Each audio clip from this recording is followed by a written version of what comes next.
Hi guys, and welcome to another G0KSC edition. So this time I'm going to give you another comparison on an antenna, I should say, within EZNEC, and I'm going to compare it within the model using the NEC-4, or I'm going to actually call it NEC-4 because the amount of editing I had to do in the text prompter to change it from NEC as in NECK to NEC, so I'm just going to call it NEC-4 and NEC-5.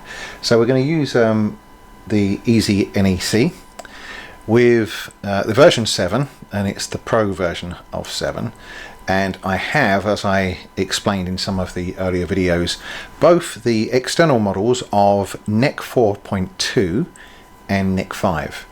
Now, the reason for doing this again is this particular model, which is an OP-DES Yagi, the opposing phase driven element system Yagi, which I designed. It has the very sharp bends on the driven element itself, and it has multiple tapers within the element, and it's one that's heavily impacted by the flaws that are in NEC-4. So I've mentioned before that the NEC-5 is much more accurate than NEC-4, and that you can tell that on one of the tests that you do on the EZNEC, which is using the average gain. So the problem is with the average gain being the only test within NEC-4, it doesn't give us an extra dimension as to what we're looking at and if it is some form of accuracy.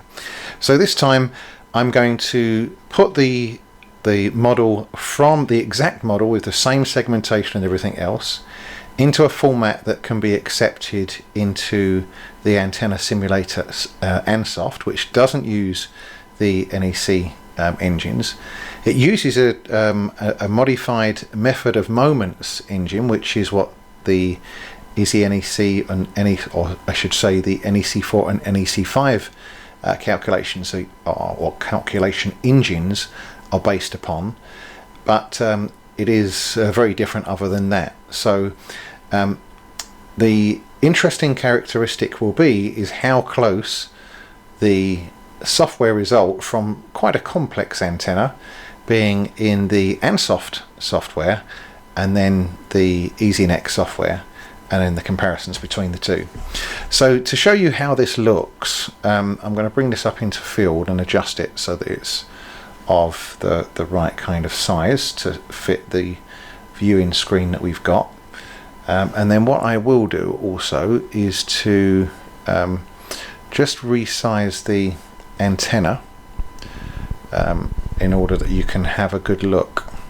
Now what I have deliberately done is I've adjusted the segmentation density within the elements so that it is quite heavily segmented to suit the NEC-5 calculator, which doesn't lose its integrity as the segmentation increases. Now, one of the fundamental flaws with the NEC-4 software, as we've spoken about in previous videos, is that if the segmentation density or the size of the segment is shorter than the width of the element, then the calculation abilities or the accuracy of the calculation abilities are drastically reduced. Whereas that issue isn't or doesn't exist within the EZNEC or the NEC-5 version.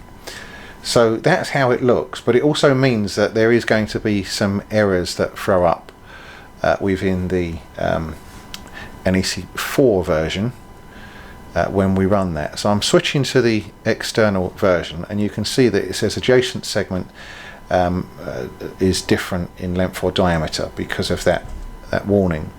And the reason it is such a big difference is if you have a look here, you'll see that these have got the wire diameters, and all of these, although they're shown in metric, they're actually imperial sizes: 1/2 inch, 3/8, 1/2 inch, 3/8, and so on. That's the 1/2 inch being the 12.7, and then the 3/8 being the 9.525 millimeters. And then you'll see this one here with one segment that's 6 millimeters. Now what that is, just to go back to the screen here, when you have very close spaced elements, and that could be having something like, I'm just going to turn the volume down on this mic, I think it might be a bit loud, and that could be like having the very close spaced antenna elements within a dual bander, an open sleeve design where they're very close. Let's just drag this open. Is that gonna, no, it's not going to bring it over. I need to bring it over by this way. So what you do, and this is something which I got off of the lead developer at Ansoft, Tony, is this is a result in close spaced antennas of the impedance around the feed point. And in a model like this, in method of moments, one of the issues you have with feed points is that as far as the model is concerned, coax stops and the antenna starts. There's no connection between the two. One finishes, one starts. But of course in the real world there's always some form of tau. So if you look at this, is the closest you could get to represent the real world scenario. So the dots here that you'll see are where two wires join. So what happens is you have either side of the dipole, which is these black lines, and the green lines represent the segmentation sections or the sizes of them.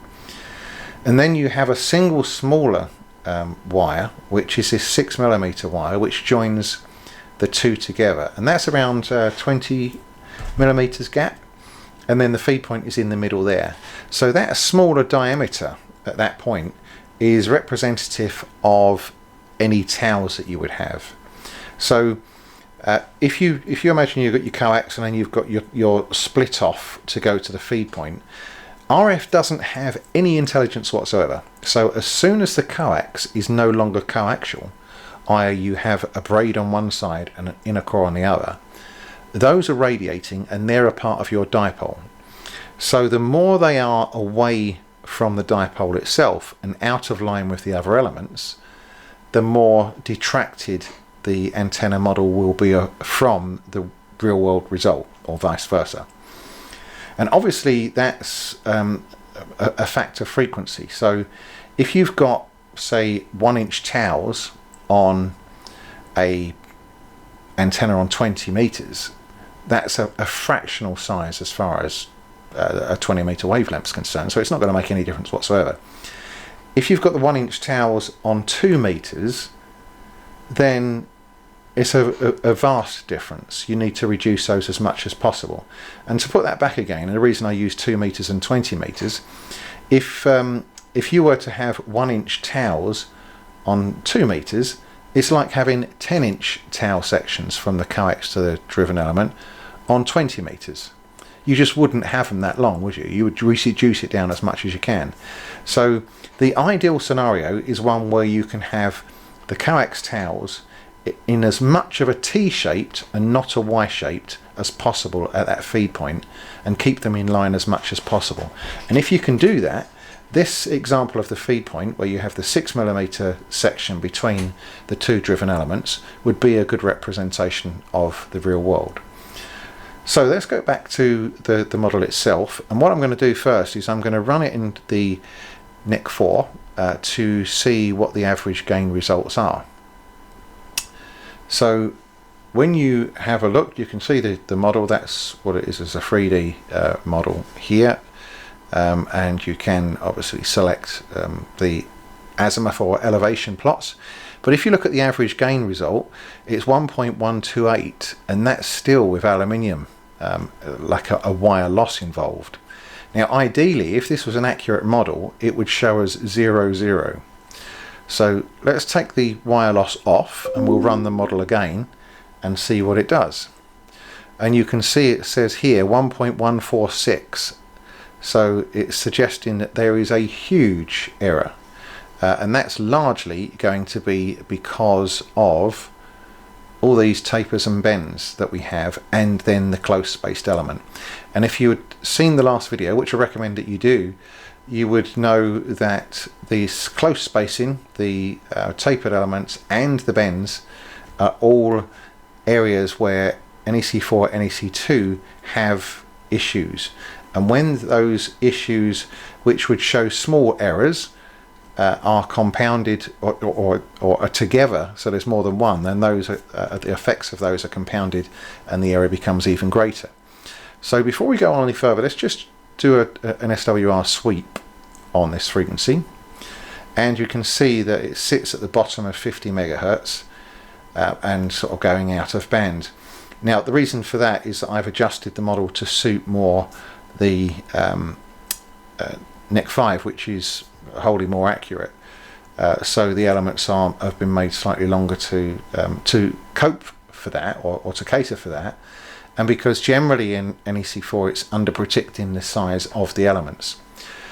So there's a major change that I need to make, or not so major change actually, but if I switch this to NEC-5, what I need to do, I've again said in the last video that with the traditional models, NEC models, they're in odd segmentation densities to allow for a central situated feed point or source.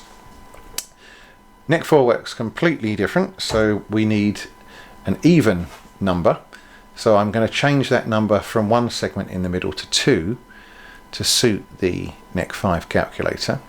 We've still got wire losses set as 0 at the moment, so I'm going to run that and see what we get as far as average gain is concerned.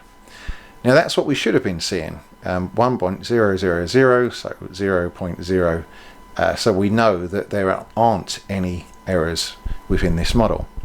So let's now run the SWR and have a look and see what that says. So you can see it's a pretty flat, this is 50 to 50.7, and that's a pretty flat curve. Now we'll go back to the one segment in the middle here, switch to the external NEC-4.2, we get our segmentation warning, but we'll run it anyway, and you can see that it is a vast differential. So how about AN-SOF? Let's have a look. What I'm going to do is, in order to run into AN-SOF, I can directly export one of these models, or in the pro version of EZNEC I can save it as an .NEC file, which is what I'll do here. So it says it already exists, I've put that in there, and now I'm going to cancel this off. So I'll open up AN-SOF. I've already got it open from a previous version and test. So I'm going to import wires, the EZNEC, or the NEC-5 version that's now got the central one segment density. This is an area which always comes up actually for is an EX issue. I'll show you, you can see it here, which there isn't 67 lines, and I need to speak to Tony about that and see what it means, but it seems to work and run everything okay.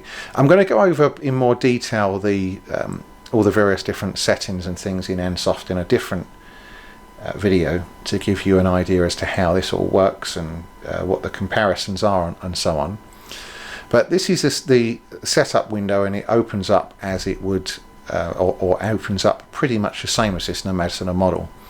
So it doesn't pick up things like the sweep and what have you. You need to do that again. So it's always on a single spot frequency.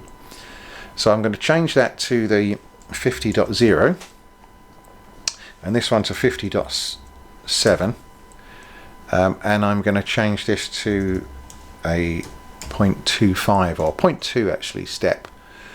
Okay, and then we can go across. So, well, actually we're not going to do that yet. I'm going to center this actually and bring it up in size so you can see the segmentation density and everything here, and then we're going to press run. Now this takes a little while actually, because it does a lot more in the processing than the EZNEC does, and this is one of my kind of bugbears, is that you can't just do a simple SWR sweep or a single plot sweep as you can with EZNEC, not in quite the same way. So there's a whole lot of extra processing that's got to be done at the same time here. It's valuable in the sense that there's a great deal of information that you can be or that can be extracted from this package, and one of the big and fundamental differences is that it is continually and still supported. As I've spoken about before, there's a subscription method for this, or a subscription basis for this package. Oh, that's interesting. What's that? I've not seen that before. Let's have a look and see if it's still, if we've still got a result. Yes, we're still seeing a plot. In actual fact, I didn't open up the EZNEC or the Azimuth plot to have a look at that last one. But what we will do is have a look now at the results window and the plots. Probably what I'm going to do actually is run that again, but use a 0.1 just to get a little bit better granularity on the thing.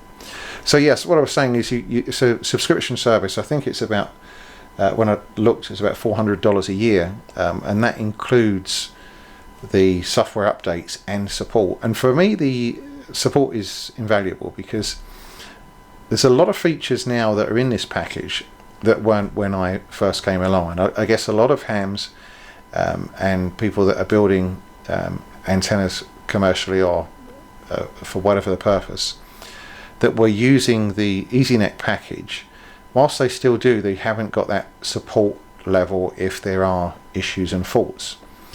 Now, there were some very nice polished parts of EZNEC where it had been used and developed over the years by a ham and by the recommendations of other hams, which made the feel and operation of Ansoft a little bit clunky and quite long-winded in a lot of ways. Now, I submitted my faults to Tony with the recommendations for some of the additions that I felt would make it more workable, and to a larger degree most of those have been addressed and put into the software, so it's made it a hell of a lot better. I'm not saying that they're just from me. I suspect that probably a lot of other people like me requested very much the same. So that's an odd one. That I've not seen that before, and it looks as if it's not worked very well at all. I'm actually going to close that down and reopen and try it again. I've not had that at all before, seriously. So I'm going to re-import, and then we'll see if we get the same error. Hopefully not. Right. The file is now open. I'm going to set this to sweep, and we're going to do 50.0 0.05. I'm going to do this time even more granular, and 50.7.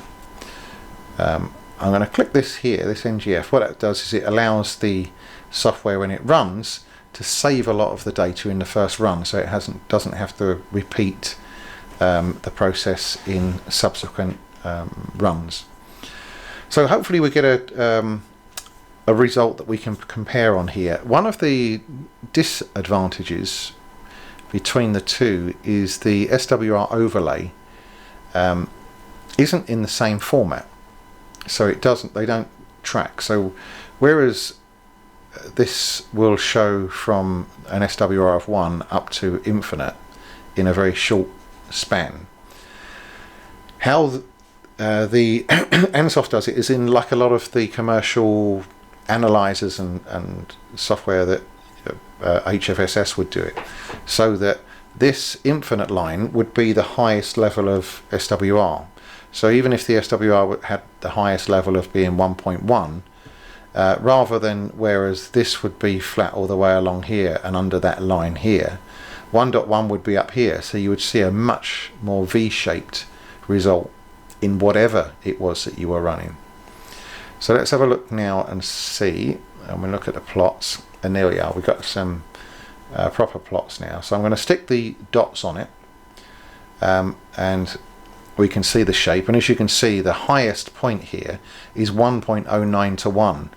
So if we was doing the comparison on NEC-5 here, and running that sweep, we can see the lowest point. So there, look here, you've got 50.7, it's coming up to the 1.1 to 1 line, and at 50 it's coming up to the 1.1 to 1 line.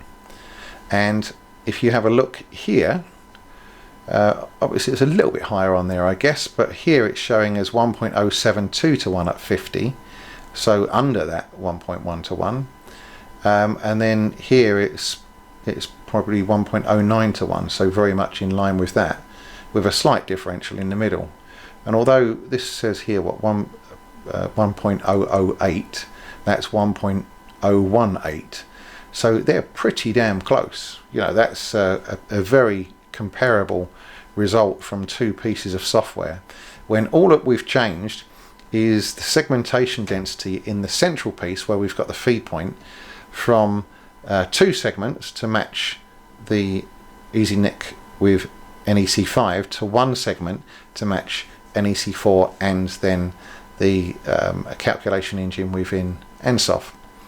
So we had seen this before, and what we could see that the back, you had a slightly less front to back on the Ansoft model. And generally, I think I spoke to you last time, and I generally do suggest that you watch that last video if you haven't seen it, just so that some of this will sort of run into some sense. The reflector is often shorter than what it should be in older versions of EZNEC. So if you were going to replicate and get real world performance to the degree that you saw in the model, that reflector and the first director in a close spaced driver cell would need to be larger. So this is on 50.3, so what I'm going to do is run a plot here on 50.3 and see what we get. And you can see on here, despite the fact that this again is 2 different software models, that's a pretty good representation of the 2. It's not far out. I mean, there might be just a, what does it say here as far as the front to back is 30.79, and on here the front to back is 30.63. So again, that's a pretty close representation. Let's have a look at the gain on here.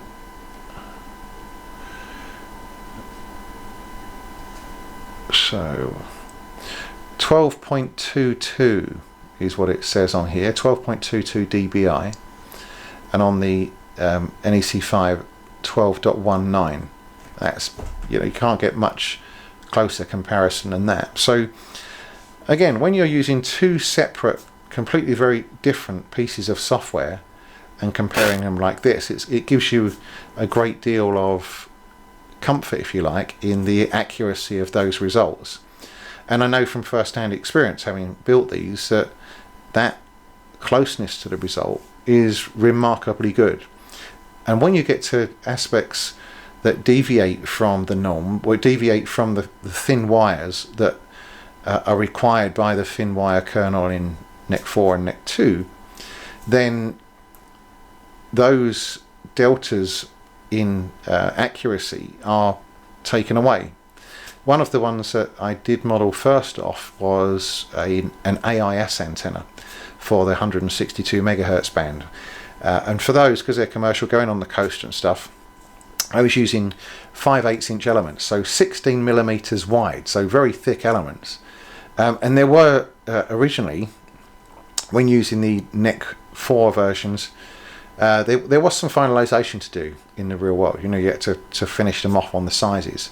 However, and I'll do this again on a subsequent video from here, where I'll compare the 4 element in model with the measured analyzer results, and it really is remarkably good how close they are. So what else was there that I wanted to show on here? I think that's probably about it, actually, on this one.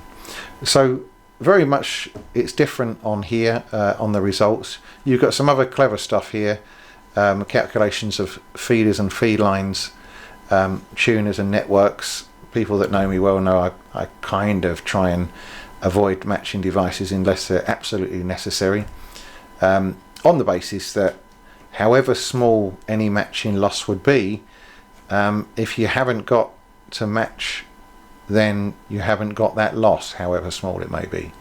So in today's environments and with software like this, you can model an antenna with shaping the driven element or arranging the elements in order that you can get a 50 ohm impedance largely without having to have anything outside. You know, it's a long time ago since we were doing cut and dry, and a long time ago since we've been needing to do that. So thanks for joining me this evening, and I will see you on the next one. So bye for now.